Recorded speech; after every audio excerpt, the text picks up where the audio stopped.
মুর্শিদাবাদের জলঙ্গিতে বরাদ্দের থেকে কম চাল দিচ্ছেন রেশন ডিলার। এই অভিযোগে গ্রাহকদের রোষের মুখে পড়েন রেশন ডিলার। অভিযোগ, চলতি মাসের বিতরণের জন্য চালের স্লিপ কাটলেও আসতে বলা হচ্ছে পরের মাসে।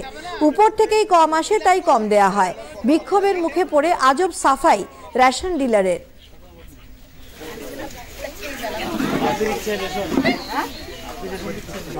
আমিও রেশন নিতে এসেছিলাম। এবার রেশন নিতে এসে এখানে দেখি কি মানুষ সব লাইন আছে, আমি লাইনে দাঁড়ালাম। তারপরে দেখছি শুধু আটা দিচ্ছে, চাল দিচ্ছে না। তা আমি জিজ্ঞেস করলাম চাল করবো, আমাদের চাল আজকে নেই। বলে আমরা চাল উঠেনি, চাল পাইনি, এই জন্য খালি আটা দিচ্ছি। তারপর আমি দেখছি ওখানে চাল শুধু ওয়েট হচ্ছে। আমি কি এবার চাল ওয়েট হচ্ছে কেন? চালটা শুধু স্লিপে অ্যাড হচ্ছে, মানে চাল আটা দুটো আমরা পেয়ে যাচ্ছি, এটা স্লিপে দেখাচ্ছে সরকারকে ওনারা, আর খালি পাচ্ছি আটা। কেন এরকম কেন হচ্ছে? সেই জন্য আমি বললাম যে আপনারা দিলে দুটো দেন, আর নাহলে বন্ধ রাখেন। খালি আটা নেব আর চাল শুধু স্লিপে অ্যাড হবে, এরকম তো হয় না। তারপর থেকে এখানে ওদেরকে দেওয়াটা বন্ধ করলাম। বন্ধ করার পরে তো খানা ফানা সব।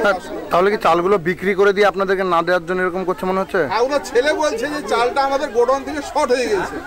আমরা বললাম আপনাদের গোডাউন থেকে চাল কি হাওয়াতে উড়ে গেল না রোদে শুকিয়ে গেল? তাহলে ফোনটা কেটে দিয়েছে।